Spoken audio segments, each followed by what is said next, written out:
I'm with myartlesson.com, here to teach you how to make a Jen Stark inspired paper cutting design on Illustrator. So it's just inspired by Jen Stark, and it's actually created through digital art. So I have one image here based on Jen Stark's drip paintings, which you can check out. And she did some of hers in grayscale, so I opted to do this one in grayscale. I'm going to show you how to make one of these using a different color scheme right now. The first thing I'm going to do is I'm going to turn off my group here so that doesn't get in the way. And I'm going to make two shapes, a smaller one and a larger one. So I'm going to start off here with the pen tool and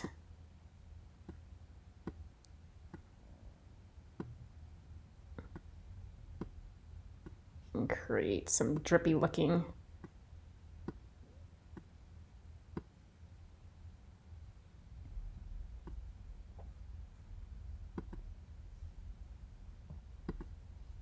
once you make your drips too, you can keep editing it. You can go back and use your selection tools to your heart's content.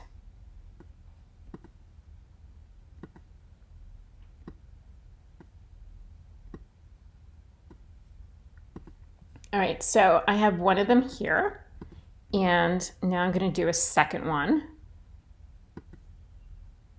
And I'm going to pick a different color this time. Right now I'm just going to change it a little bit.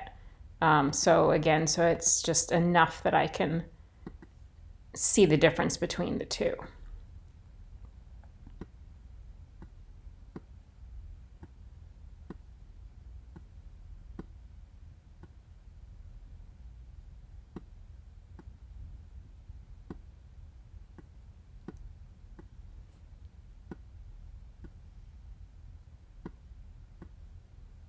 You do want a relationship between the two of them, and you are probably going to have to do a lot of experimenting as you develop these to see what works for you.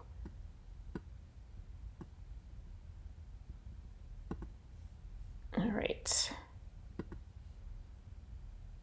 And again, you can use your direct selection tool to make adjustments on things that you think could be improved upon. All right, and I'm going to throw that to the back by doing Object, Arrange, Send to Back. And I'm going to lift this one up to the top edge. I'm going to take these two shapes now, and I'm going to do Object, Blend. And just to show you, you can do blend options, and you can decide how many steps you want to have in creating more of these that are going to grow from the small one to the larger one. So you could do 2 or 3 or 4 or 5. I'm going to stick with 4 at the moment. And I'm going to do Object, Blend, Make to apply it. And there we go. And you can, as I said, you can kind of see how these are staggered. And if you want them to grow within, you can think about that and you can alter them. You can kind of see that happens here where they don't kind of overlap. All right, so I'm going to just zoom out for a moment. And I have a couple of Jen Stark's images here on the side for you to see what I'm going for here. You can kind of see in these that she has some that are pastel. So I pulled up a swatch on the internet of pastel colors that I'm going to work with here.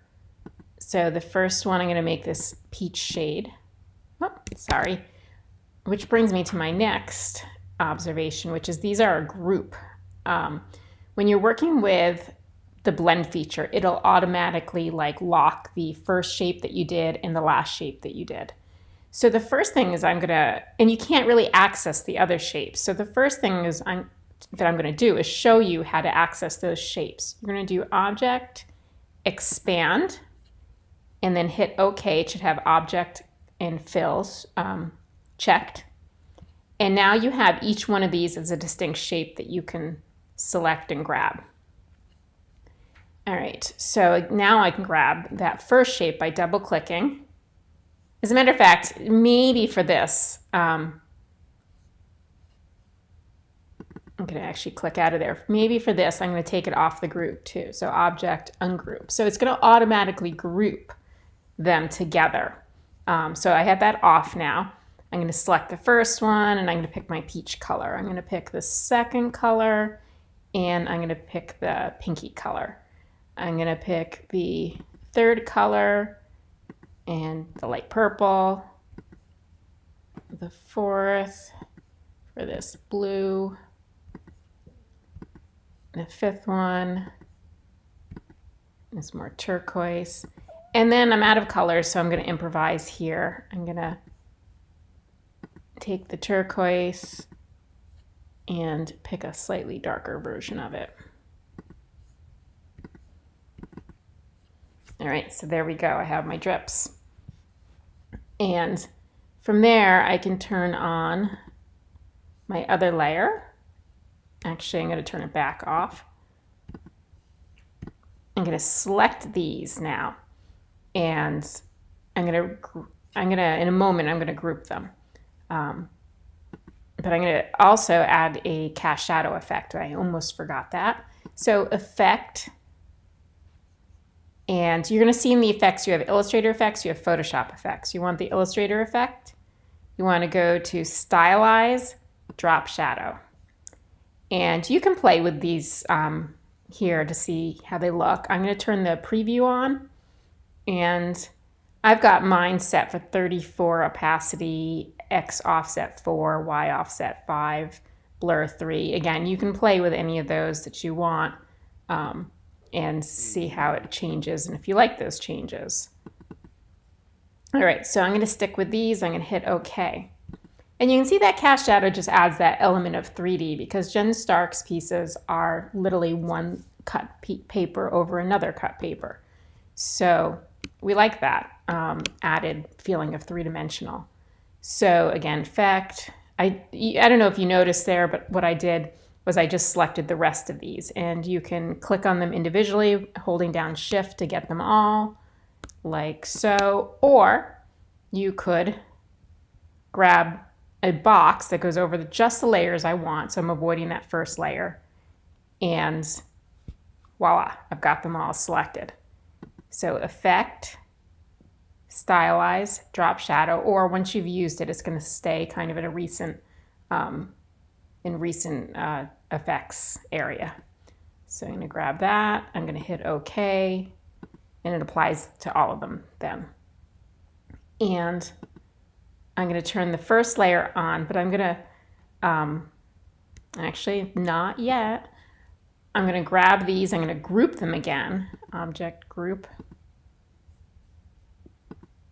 And just so you know, with the layers I'm going to just turn off my little reference images here for a moment. All right, so I've got my group that I just made here, and I've got the group from earlier, which I'm going to turn on. But so I can see it now, I'm going to grab that group and bring it to the top. And I can also play around now with scale. So I'm going to make this one really large. And I can also distort it. So I could, at this point, if I wanted to, make the whole thing wider. Maybe even wider yet.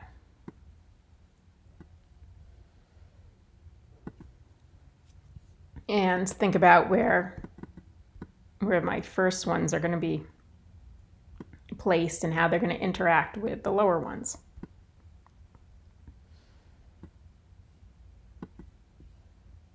All right, so I'm liking that.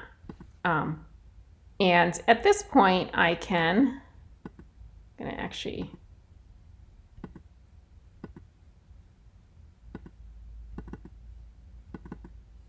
I'm in isolation mode. I'm going to turn this back on.